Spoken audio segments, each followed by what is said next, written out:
The British journal of psychiatry में 27 जुलाई 2020 को एक पेपर पब्लिश हुआ जिसमें एक हाइपोथेसिस पर बात कही गई। ये हाइपोथेसिस है कि लिथियम की पानी में मात्रा और होने वाले सुसाइड रेट्स में एक रिलेशन है। ये रिलेशन को हम लोग समझेंगे, लेकिन उससे पहले जानते हैं लिथियम के बारे में। लिथियम जो प्राकृतिक रूप से सभी प्रकार की चट्टानों में तथा हमारे कुछ भोज्य पदार्थों में भी पाया जाता है, और इसी लिथियम की मात्रा जब पानी में प्रचुर होती है तो सुसाइड रेट कम होते हैं, ऐसा देखने को मिला है। इस रिसर्च पेपर में एक एग्जाम्पल दिया जाता है अर्जेंटीना का। अर्जेंटीना का जो नॉर्दर्न एरिया है वहाँ में जो पानी का सप्लाई है वहाँ पर लिथियम की मात्रा प्रचुर है उस पानी में, इसलिए उसके आसपास इलाकों में सुसाइड रेट्स भी कम हैं। ये इस रिसर्च में एक हवाला दिया गया है एज अ एविडेंस, हालांकि ये एक हाइपोथेसिस है।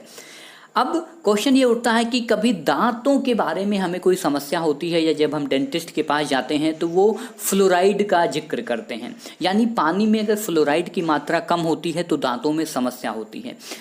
इसको भी एक एविडेंस की तरह यूज़ करती है ये रिसर्च पेपर, और कहती है कि जो मूड स्टेबलाइजेशन है, मूड स्टेबलाइजेशन का मतलब होता है कि कई प्रकार की बीमारियां होती हैं, जैसे आपने सुना होगा कई प्रकार के मैनिया होते हैं, एक शब्द है बाइपोलर डिसऑर्डर, एक शब्द है डिप्रेशन।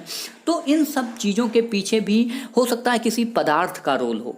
तो जो साइंटिस्ट हैं यूरोप के, चूँकि ये the British journal of psychiatry है, तो यूरोप के, चाहे वो लंदन के या फिर पेरिस के या फिर कई सारे स्कॉलर्स का ग्रुप मिलकर रिसर्च कर रहा है इस पर। उसमें अच्छे अच्छे साइकेट्रिस्ट हैं, साइंटिस्ट हैं, मेडिकल टीम्स हैं।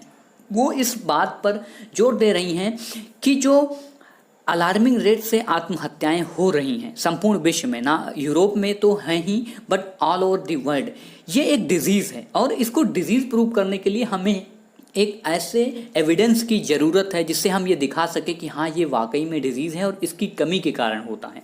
इसलिए ये पूरी टीम इसके पीछे ये कारण ढूंढ रही है कि शायद पानी में लिथियम की कमी होती है जहाँ पर वहाँ पर सुसाइड रेट्स ज़्यादा होते हैं। एक कोल्ड ड्रिंक है जिसका नाम है 7 अप। 7 मतलब होता है atomic mass of lithium, and up का मतलब होता है फ्रेश करना, अपराइजिंग, जैसे आप एक शब्द सुनते हैं ना। तो 7 अप जो अपनी रेसिपी है उसमें भी लिथियम की मात्रा काफ़ी अच्छे मात्रा में रखता है, ठीक है। तो उसमें क्या होता है कि जो 7 अप पीता है वो एकदम फ्रेश हो जाता है, क्योंकि कोल्ड ड्रिंक के पीछे ज़्यादातर कोल्ड ड्रिंक यही दावा करते हैं, लेकिन 7 अप ने अपना जो है नाम ही 7 अप रख लिया। 7 means the atomic mass of lithium. तो लिथियम का रोल है इसमें, और ये बहस लगभग 1920-40 से ही शुरू हो गई थी कि पानी में कुछ ऐसा चीज़ होता है जो हमारे मूड को स्टेबलाइज या डीस्टेबलाइज करने में उसका रोल है। तो इसी के पीछे ये हाइपोथेसिस पब्लिश हुई है, और इसमें कई प्रकार के जो मैनिया डिसऑर्डर्स के लोग शिकार होते हैं।